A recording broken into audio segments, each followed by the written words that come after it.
Baik, bismillahirrahmanirrahim. Assalamualaikum warahmatullahi wabarakatuh.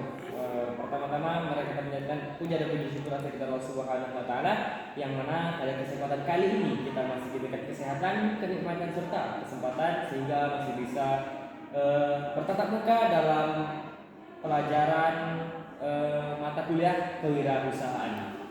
Nah, salat serta salam tidak lupa pula kita hadiahkan kepada Nabi Muhammad kita yakni Nabi besar Muhammad sallallahu alaihi wasallam dengan mengucapkan Allahumma shalli ala sayyidina Muhammad wa ala ali sayyidina Muhammad.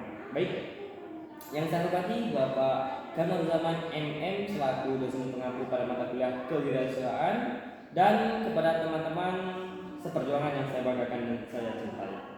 Baik, pada kali ini saya akan menjelaskan sedikit hasil kerja saya yang membahas tentang bisnis plan atau bisnis planning bisnis dalam proposal saya. Itu yang akan dibuat adalah proposal batu batako atau usaha batu bata. Nah, perlu saya jelaskan dulu mengapa saya bisa atau berkeinginan ingin membuat sebuah usaha batako, karena menurut saya di daerah saya di Kepulauan Anambas contohnya itu sangat-sangat minim sekali yang memiliki usaha batako. Nah, makanya sangat berpeluang besar bagi saya selaku pengusaha batako ini, sangat memungkinkan juga bagi saya untuk bisa maju dan bisa berkembang usaha saya ini. Nah, saya akan menjelaskan sedikit adalah yang pertama visi dari memproduksi atau memproduksi batako. Nah, visinya adalah yang pertama mempromosikan produk batako yang kuat, berkualitas serta hemat biaya serta yang diminati para konsumen dengan mengedepankan kualitas dan keunikan dalam batako. Nah, ini visi saya ini mengedepankan keunikan dan kualitas batako yang kokoh, kuat dan tahan lama pastinya itu sangat diminati oleh konsumen dan bentuk yang unik. Nah,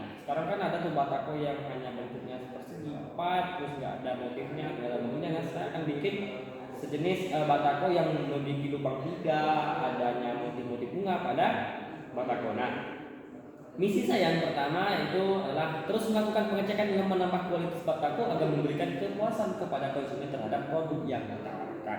Nah, jadi misi saya adalah mengecek. Nah, ini demi kenyamanan dari konsumen bahwa kita harus mengedepankan yang namanya kualitas produk kita, terutama batako yang untuk menggunakan produk bahan utamanya adalah untuk membangun sebuah bangunan. Itu harus diperhatikan kualitas dari batako. Oke. Tujuan dan manfaat. Nah, tentunya dalam tujuan ini penting bagi saya dan penting bagi orang-orang yang memanfaatkan atau merasakan hasil dari produk saya. Yaitu yang pertama, menjadikan mahasiswa lebih kreatif dan inovatif tentang berwirausaha. Jadi mahasiswa itu kreatif atau inovatif tentang berwirausaha. Kedua, melatih mahasiswa agar dapat berwirausaha dengan baik.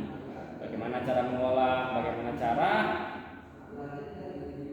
mengatur bisnis plan atau mengatur sebuah bisnis atau memegang sebuah bisnis, itu harus bisa untuk mahasiswa. Ketika untuk memenuhi tugas mata kuliah, tentunya ini juga akan memenuhi tugas mata kuliah, terutama mata kuliah kewirausahaan. Yang keempat, untuk menambah pengalaman dan pengetahuan tentang berusaha. Jadi kita bisa mengetahui pengalaman kita nih, bagaimana cara kita bisa tahu dan bisa mendapatkan keilmuan dari berwirausaha. Oke, lanjut. Nah, gambaran umum. Nah, ini ya aspeknya yang pertama kan gambaran umum pada produk. Yang pertama, gambaran umum usaha batako press ini merupakan usaha produksi yang dijalankan dari awal dengan meminjam lahan tanah untuk dipakai dalam proses batako press ini. Nah, jadi usaha pertamanya ini adalah saya akan meminjam sebuah lahan untuk memulai proses bisnis batako. Yang kedua, jenis produk. Nah, ini jenis produk yang saya usahakan ini merupakan batako press padat dan berkualitas kuat serta tahan lama. Jadi jenis bahan pokok untuk bahan pokok dan sebuah bangunan cocok untuk membangun sebuah bangunan yang besar serta membutuhkan waktu yang cepat dalam proses pengerjaannya. Jadi mudah disusun dengan ukuran yang besar berdiameter beberapa sentimeter dalam satu buah batako ini itu juga mempercepat proses pengerjaannya. Ketiga, target pasar. Nah, produksi batako press ini bisa dinikmati berbagai kalangan masyarakat. Nah, yang membutuhkan baik itu perusahaan individu atau kelompok itu bisa menikmati dari hasil produksi batako ini. Jadi siapapun bisa, baik proyektor atau masyarakat atau individu itu bisa merasakan dari hasil produksi batako ini. Oke, aspek pemasaran yang pertama adalah promosi. Promosi akan saya lakukan dengan cara menyebarkan brosur ke tempat-tempat ramai dan menyebarkannya di sosial media. Dan sekarang ini kan kita bisa memanfaatkan di media sosial, baik itu Twitter, IG, Instagram, WA atau yang lainnya. Kedua, pengembangan pasar. Setelah berhasil pada usaha pertama ini, saya akan berencana akan mencoba untuk membuka cabang. Nah, setelah terbentuk atau sudah berkembang nih, usaha saya akan membangun cabang-cabang yang ada di daerah-daerah terdekat saya, atau bisa di luar dari daerah tempat saya tinggal. Baik. Nah, itu akan menambah penghasilan dari saya sendiri dari hasil pengembangan, dan hasilnya tadi bisa saya gunakan untuk membangun lebih banyak lagi cabang-cabang batako press ini.